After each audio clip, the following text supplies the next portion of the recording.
Scott is a program manager at Microsoft. He has a blog that makes people more efficient and is viewed by 500,000 a month. It's quite impressive. He has also a weekly podcast called Hanselman. And after last year's conference, he twittered, "Could anyone tell me how to get invited by ERDAV?" Yes, I asked my minions, my Hansel minions, to email you to say, invite this guy to the conference. And I think it worked out okay. You're welcome.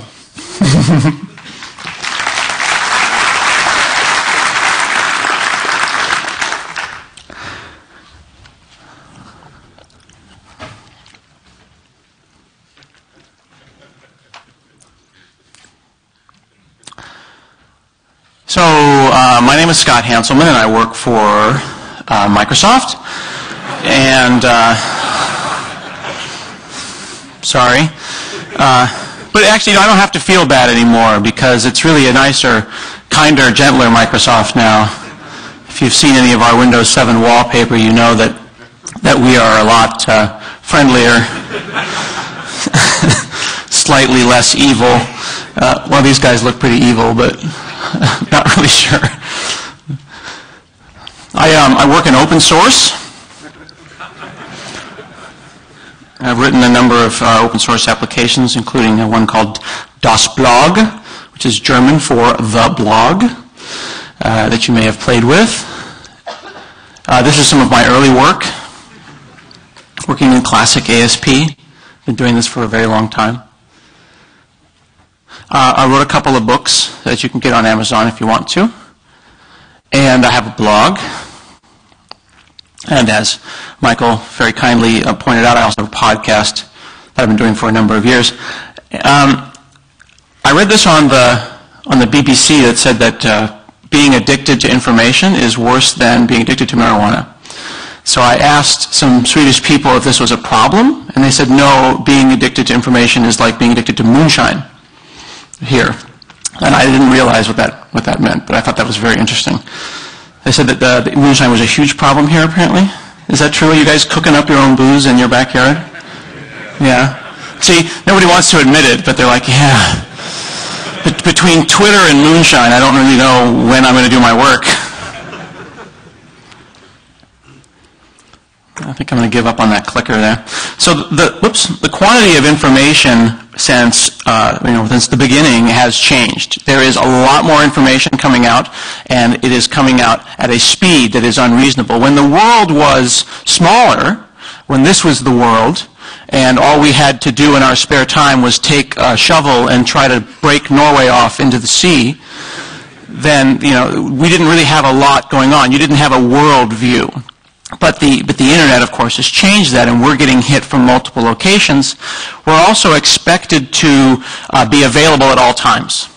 One person said that my iPhone has totally changed the way that I poop. The ones of you that are laughing realize that most iPhone usage is on the toilet. And these things are lasting longer and longer, and you're expected to be tweeting at all times and available at all times. Even on vacation now, they can reach out and they can SMS you, they can text you, they can call you, and you have to be available. Now, as software developers, when we were developing in the 80s and 90s, the sum of all human knowledge was contained in these two books. So there was just you, Sweden and Norway, and then you were in your basement and you had these two books, and that was the entire universe. And you would, if the information that you required was not in these books, then you were screwed. If you go back even farther into the 1880s and the 1890s, basically it was just men in suits in front of giant computers, and there was just a room and nothing else. Or of TurboVision. They're saying that all of this information flow is causing a series of interruptions that is making people incredibly unproductive. You can have nearly a third of your workday wasted by interruptions, and an interruption can be anything from someone coming up to your desk or an email. All of these things are preventing you from getting actual work done, and half of people are saying that this information really isn't even valuable. This isn't providing me any value at all, but still I continue to be addicted to it. That number there was kind of disturbing. 281 exabytes. I don't even know how big that is, but it's bigger than a gig. So is that more than a petabyte? That's probably mega, giga, peta, exa, to give you an idea how big that is. So bigger than a thumb drive is the point that I'm trying to make there. So make sure you get that. And hope is not a strategy. Hope is not going to get through this. The idea that I can power through it, I can somehow just work later into the night and maybe delete more emails faster, and that's going to make things okay, is not a strategy. So I want to talk about two different things. One is effectiveness, and the other one is efficiency. And I want to kind of juxtapose those two things. Hey, a picture. Action pose. So effectiveness is doing the right things. Effectiveness moves the ball forward. Effectiveness is, am I doing what's right for the business, for my code, for whatever that goal is in my life that I want to accomplish? Am I doing the right thing? This is a very process-oriented thing. Then efficiency, and I'm taking two English words and I'm kind of chopping them up because they're very different things, although sometimes people will use these words in the same sentences the same way. This is doing things in the most economical way without making any judgments about whether it's the right thing to do, right? I mean, I can jump off a cliff really efficiently. Whether or not that was an effective decision is unclear. So another way to put it is that effectiveness is doing the right things, and efficiency is doing those things right. Okay, so I want to chop those two things up and then talk a little bit about some tools that we can use to make our lives a little bit easier. So first on effectiveness. So we've got huge amounts of information coming in, and they're coming in multiple forms. You can think about it as your email inbox. It can be a mental inbox. It may be a physical inbox. Things are coming in physically. Things are coming in an electronic format. And you have to triage that information. I really get worried when I hear about people who have thousands of emails in their inbox, Michael, and because you have to ask yourself, well, what exactly is my inbox? Is it my holding place? Is it my temporary stack? Is it my to-do list? Or is it simply those items that have not yet been triaged? You know, are all of the sick patients that are sitting in the emergency room waiting to be triaged, are they in the hospital or are they queued up outside the hospital? And this word triage is a really powerful word that we can take apart. It means to separate, to sort. Anything in your inbox, in your life's inbox, has yet to be triaged. And here is a very nice triage tag in case you're ever in a nuclear war. This interesting part is down here at the bottom. These guys have been doing this for a very long time, and they're very organized. I like to use medical analogies like this because it's pretty clear that you're either the walking wounded or you're dead. You know, there's very little gray area here. I don't know if I'd want to be delayed. I think I would probably want to be minor. But when you come in, these are the choices. And someone might say, well, this is not complicated enough. Medicine is a very complex thing. There's gray areas. But if you really want to get things done, first thing you have to do is decide, what are we going to do? Triage is a crucial part of being effective that we have to call out as an initial step. Anything in your inbox, your life's inbox, that has not yet been acted upon in some way is not been triaged. David Allen, from Getting Things Done, uses this notion of the threefold nature of work. There are basically three kinds of work. There's predefined work, meaning that, work that you've planned. There is work that appears. This is the interruption type work. Something has just suddenly appeared and I need to do it. And then there is the work of defining work. All things fit in those three categories. So you have to ask yourself, when you spend your... How many hours a week do you guys work here? So half-time? 40 hours, you said? So when you're spending your 40 hours a week working, are you... do you guys have like a game called Whack-A-Mole, where you're at the carnival and there's like a little bunch of holes and the little man pops up and you whack him and then another little man? Doesn't it kind of feel like you're spending 40 hours a week doing that and then compiling occasionally? just playing whack-a-mole with your life. This is when we spend most of our time doing work as it appears, as opposed to really consciously defining work and then doing predefined work. Another way that David Allen puts it is he says, do it, drop it, delegate it, or defer it. And this is an incredibly powerful technique to decide what you're going to do. You have 4,000 items in your inbox. You're lost. But for the rest of us, now, what you do is you go through your emails or your letters or anything that is a bit of information that has come in. And this isn't about email management. This is about process management. And you ask yourself, can I do this in a minute, 2 minutes? Then you just do it. Can I just drop it? And that's a really hard thing, to just let it go. Can I delegate it? Can I have someone else do it? Can I have an underling do it and then check in later? Or is this larger project work that I can potentially defer? You can triage email incredibly fast by applying these rules. And I find it very comforting anytime I get stressed out to apply these rules to my life, to decide what is important and which of these rules am I going to apply to it. Applying those David Allen concepts to the Covey quadrants can be a really interesting thing, because all of these ideas around efficiency are all about mental framing, right? I mean, nothing's really actually going to change. There is simply your worldview and then how you're going to decide to take action. Reading a Stephen Covey book on 7 habits or reading David Allen is not going to change anything unless you decide to change your frame. And I find that they all have good ideas, and what I've tried to do here is kind of composite them.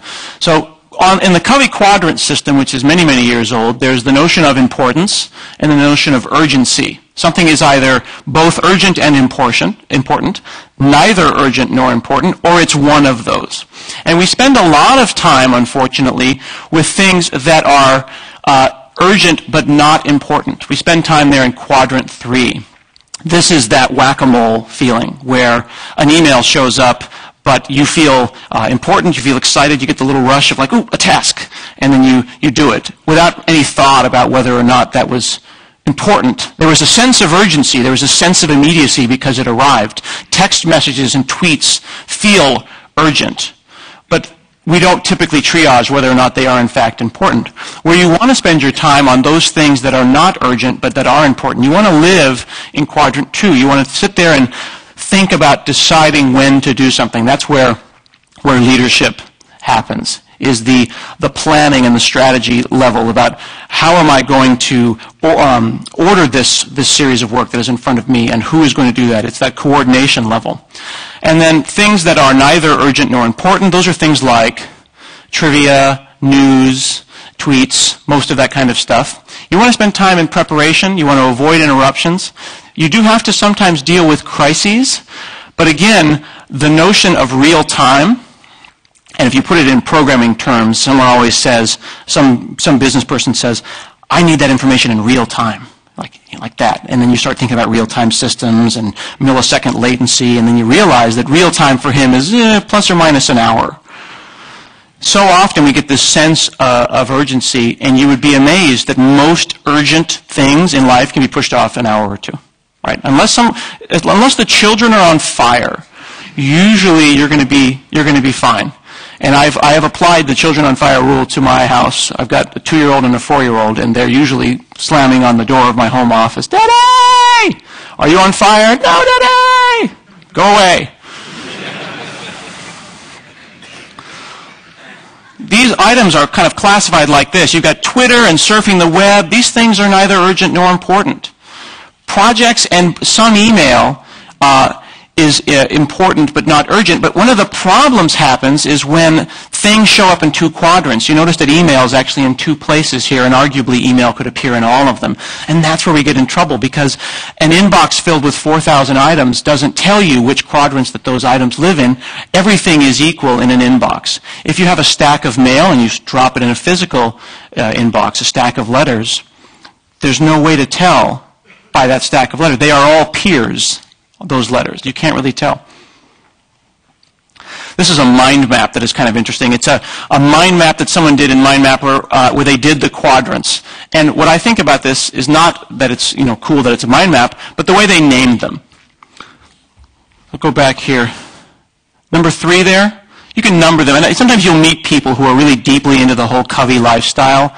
And you go, hey, how's it going? Oh, I'm spending time in Quadrant 3.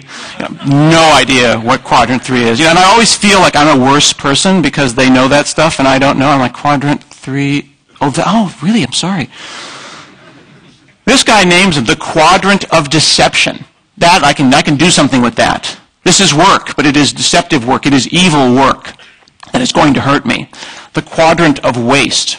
You only want to spend time in the Quadrant of Waste when you are consciously doing that. This is when you turn off your brain and you surf the web, when you give yourself a treat to spend time in the Quadrant of Waste. But if it's between 9 and 5, and you're in the Quadrant of Waste, you're hanging around on Twitter, I'm looking at you, then you need to ask yourself, is this moving the ball forward, or at least is it moving one of the balls forward that I want to move forward? If getting more Twitter followers is that ball, then maybe it is a productive thing, and I respect you for it.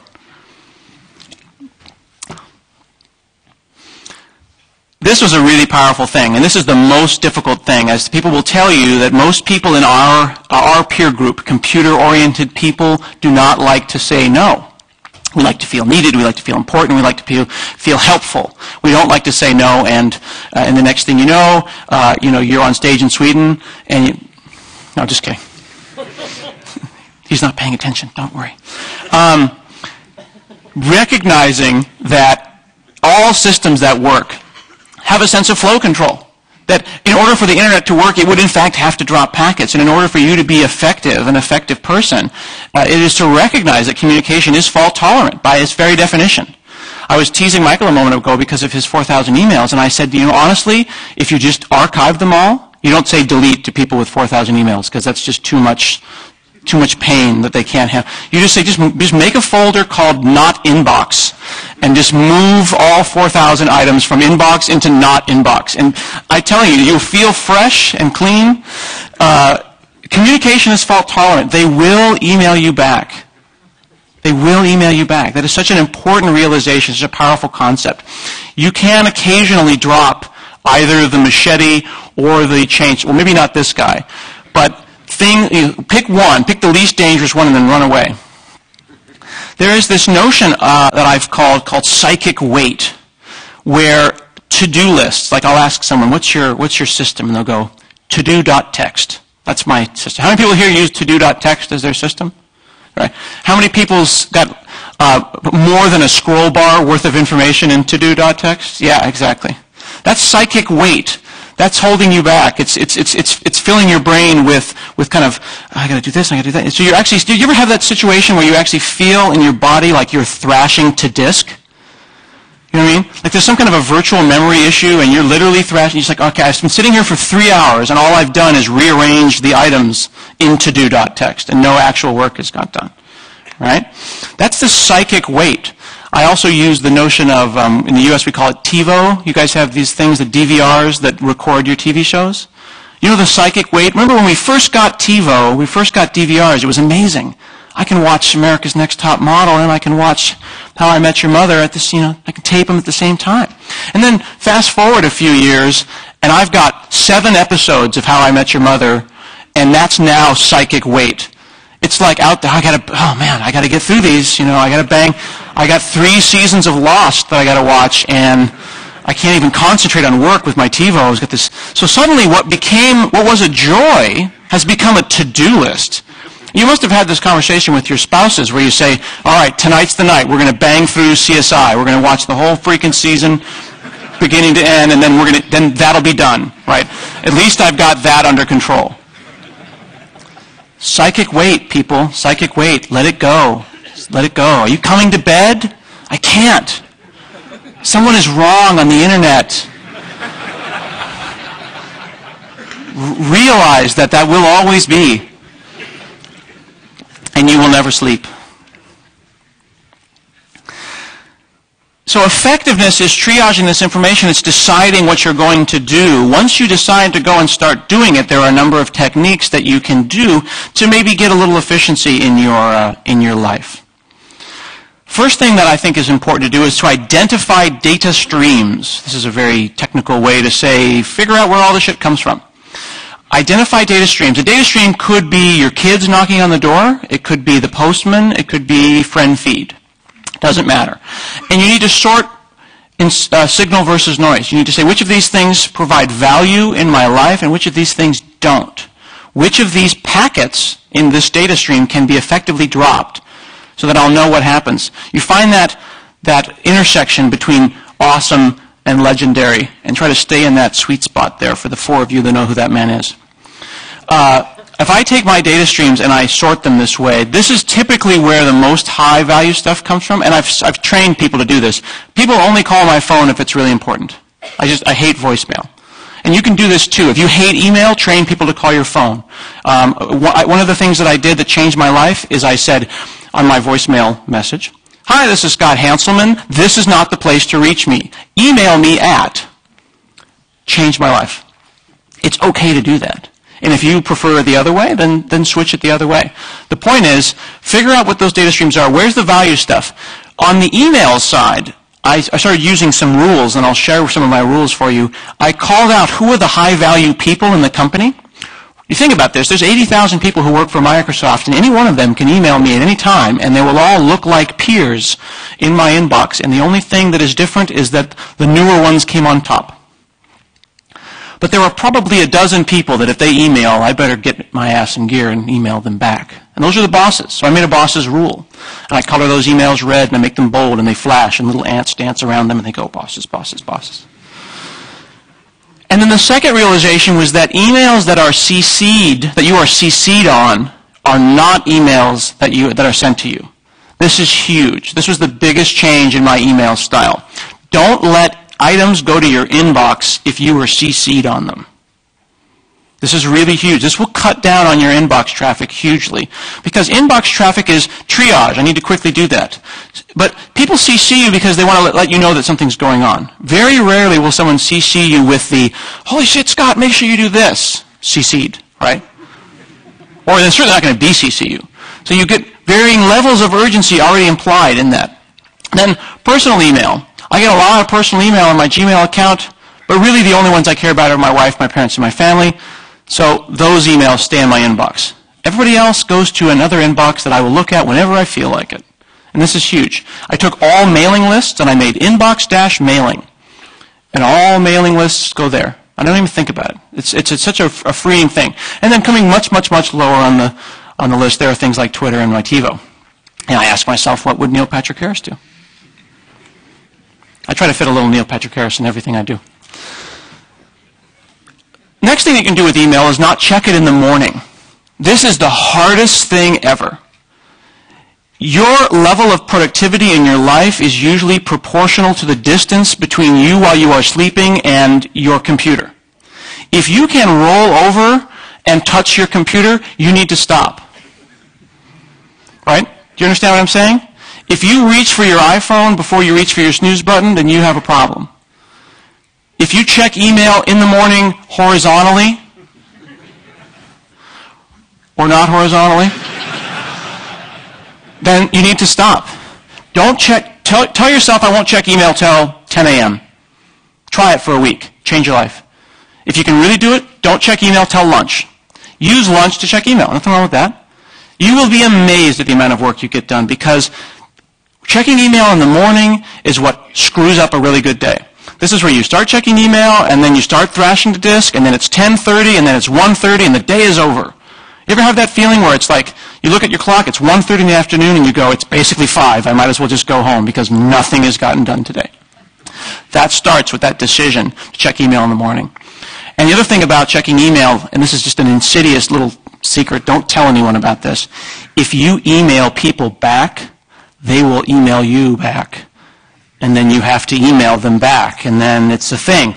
The more you email, the more they keep emailing you. If you stop answering, they will stop emailing you. Funny, but a powerful idea. Seriously. If you are the fastest responder to the problem, you will get all the problems. Young people make this mistake. You spend your 20s being like the hot nuke guy or gal answering, "Oh yeah, 2 a.m., no problem, boss. I'll just VNC into that server and fix that." "Oh, I guess Magnus will fix that, right? Magnus is my guy." You know? "Oh, his sister's getting married? No, I'll just text him. He'll handle it. He can. He can VNC. He can VNC in from. This is a true story, though, isn't it? You've actually VNC'd in from the wedding party, right? Just kidding. It's funny because it's true. But this is in all seriousness, the thing about this that's significant is don't put energy into things that you don't want more of. If it bothers you, then wait a little bit. Someone else will email that. And I'm not saying shirk your work. I'm not saying cheat. I'm not saying game the system. I'm saying be aware of flow control. You cannot beat this problem by sheer willpower. You can't just flex and try to, I'll just stay up another hour. Kids will go to bed and then I'll be up till 2 and it'll be okay. It doesn't work that way.